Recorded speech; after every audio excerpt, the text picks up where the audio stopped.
Thank you for joining me on this episode of Highway Spec. My name is Trent. We're going to jump right into it and spec out the new Toyota Crown.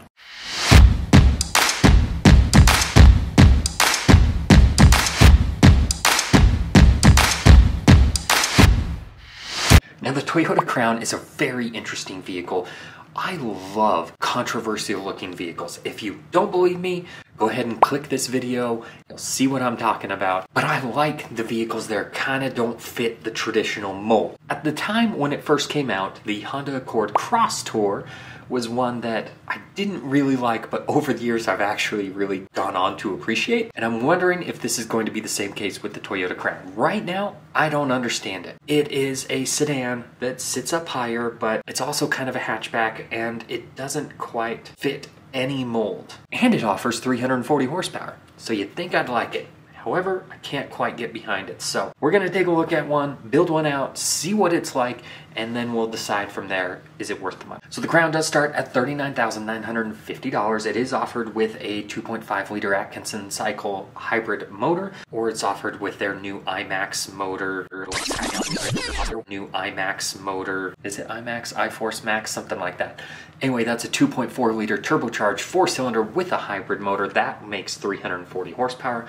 Obviously does not get the same kind of gas mileage. So there you go. The standard hybrid motor does get you 236 horsepower, which is a pretty large vehicle. It replaces the Toyota Avalon, so 236 horsepower in something that's even a little bit bigger than an Avalon may not be enough. Oh, he's the Captain Obvious guy. I have only seen one of these on the road, and it's interesting. It has some presence, but I don't know if that's a good thing. So let's take a look at the Platinum model. It does give you the heated and ventilated front seats. This gets us access to the hybrid Max motor. There we go. 2.4 liter turbocharged 4-cylinder hybrid, 340 horsepower. Now, I know it doesn't get as good a gas mileage as the entry-level hybrid models, but 29 miles per gallon city, 32 highway is not bad for a rather large sedan SUV type thing. So what is it? So let's spec it out. Going with the Platinum model gives us the panoramic moonroof, the heated ventilated seats, and the motor that we are after. It does come with a 6-speed automatic transmission, which is interesting since a lot of the industry is moving towards like a 10-speed. And we have several color options here. I definitely want to see what this kind of copper color is. Bronze Age with black bitone, $975. That would definitely stand out, but is that something that you want? No, thank you. Personally, I'm not huge on the two-tone look. That black hood harkens back to my Ricer days when I wanted nothing more than a carbon fiber hood on my Honda Civic. This is no Honda Civic. So you know, traditionally I like black for vehicles that kind of have a weird look to them to tone it down a little bit. I'm not sure if that's the right option here, but that is definitely a contender. I do like the magnetic gray, although it is kind of more of a traditional boring color. Supersonic red is rather bold and does not hide any of the lines on the vehicle. But honestly, I don't think it looks bad. Most of them you're going to see in white because that is the popular color, but this heavy metal I am intrigued by. I think this gives it a little bit different look than your traditional magnetic gray silver, and no matter what, we're ending up with a black leather interior. That's just the only option that they give you. And yeah, going with that two-tone, I just can't get behind it. So we're definitely not going to do that. I think I'm going to stick with this heavy metal exterior color. Because it's the Platinum, they just don't want to give us any options or packages at all.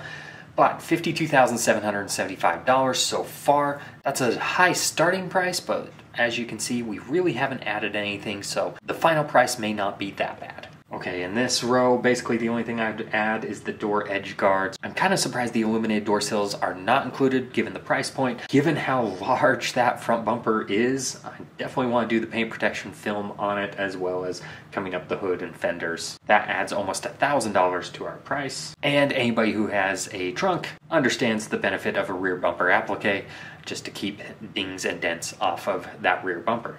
And that brings us to our summary on the Toyota Crown Platinum model. $55,053, including the destination. That's no small chunk of change. And yes, it will depreciate. However, if you had to buy one new, I don't think it's an awful price just given the fact that there really is no competition for it. If you're looking for something that is a more lifted sedan. You have the Subaru Outback, but it's not going to have the same power or the same features or size as this vehicle. So I think it really does stand out on its own. If you really want a Toyota Crown, well, you're going to buy one. Let me know what you think of my spec build, and if you like videos like these, please consider subscribing, and I will catch you on the next one.